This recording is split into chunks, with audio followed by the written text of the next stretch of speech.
Welcome back. A few words on the multiple choice test next week. So next Wednesday at 9:30 to 10:15, we're going to have a multiple choice test. You've all seen some of those multiple choice questions and the format.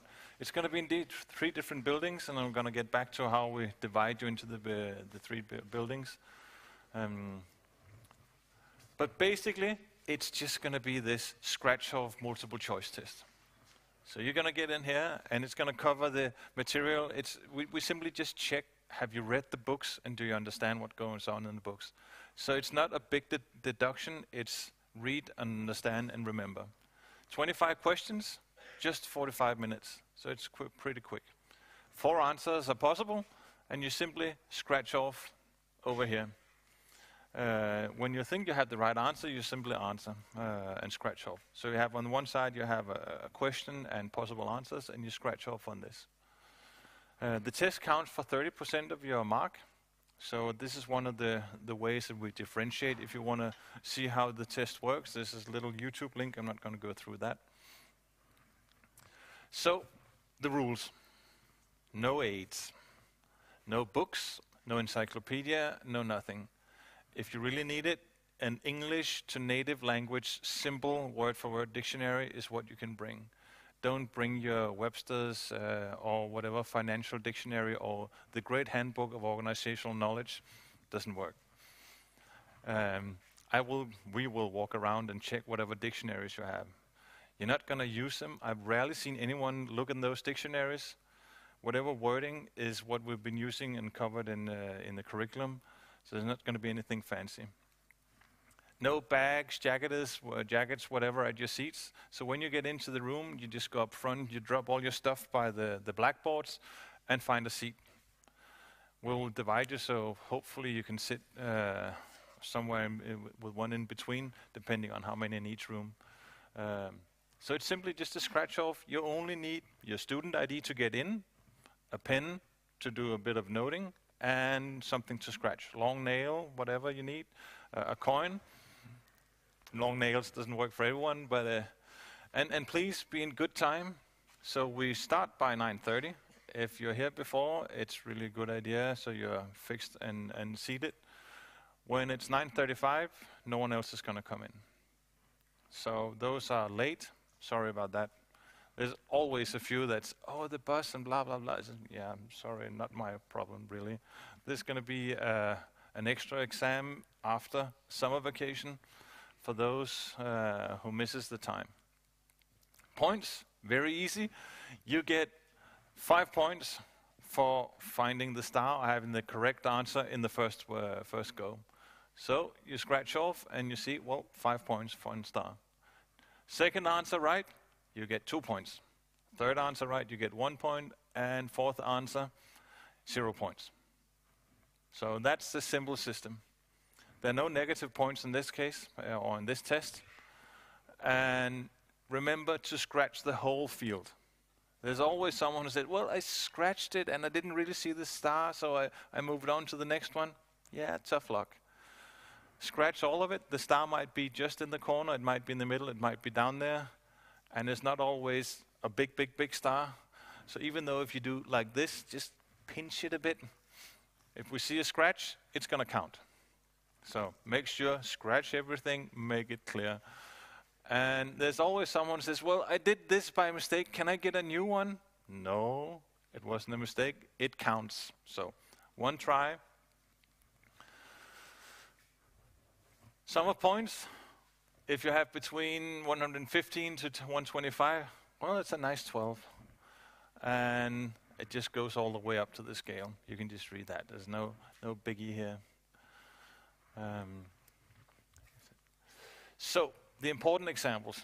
You need to get at least 65 points. So 65 points and you get a 2, and that's enough to pass.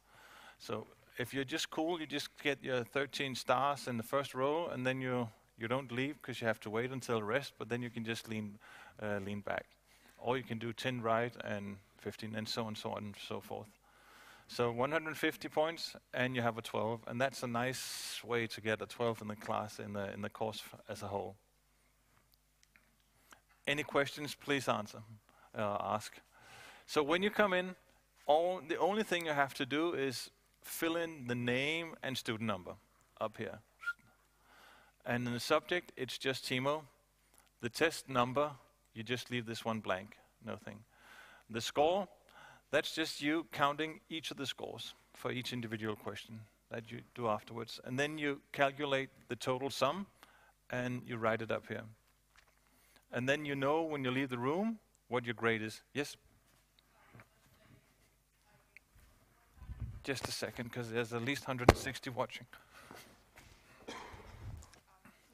Let's say I used most of my time and I did note my scores, but I didn't have time to add it all together. Then what? Doesn't matter. It's a service for us. We're gonna recalculate anything just to make sure that, well, I got a full 115 and you look down and say, oh, you scratched a lot to get a 12. So we are gonna test it. But it could be fun, you just write up whatever you want. So, yeah, it's nice to get the total points. But that's basically the only thing you have to do. When you return it, you get an envelope, you get the question sheet, you get the multiple choice thingy. Question sheet and multiple choice thing in the envelope and return both. So don't leave room, don't leave with anything. Afterwards, we're going to email an overview of the question and answers. So when you're done here, there's always someone who's super quick and turn in the assignment within 20 minutes. You're not going to leave before. So raise your hand, return the envelope, but no one leaves until everyone has left, because it's just going to be a mess, people walking in and out. And please be quiet when you turn in, respect your fellow students. Someone is probably thinking and working. So after 45 minutes, we can go. There are some that have special needs and allowed to stay here for an extra time.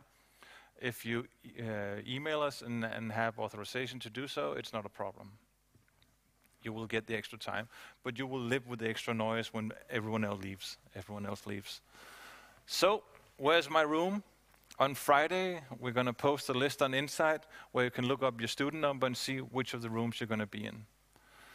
And we're going to have the list hanging outside the rooms as well. So you know that, oh, I'm not on the list. Okay, go to a different room. We're going to be here and in 306, room 31 and 32. And basically, that's it. It's not a big thing. It's just a scratch off. And the good thing is, you know what your grade is when you leave the room. And we also, and I'm not sure it's a good idea to post a midterm evaluation right after something like exam. But please fill out and help us improve. We really listen to what you say, and we try to change the course so it's going to be better. So, any questions about the midterm exam? Yep.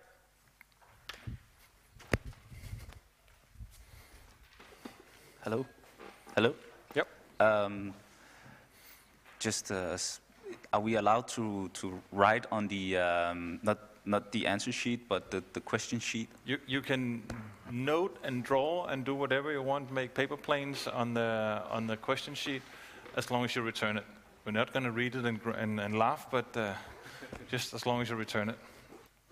Thanks. And this afternoon, there's going to be TA classes as well. You're going to look at the multiple choice tests and take a second look at all the cases. Now you have been through all the curriculum, you know all the models. We've seen 4 really good examples of analysis of the cases. So revisit your models, revisit your cases, and discuss them again. And see you next Wednesday.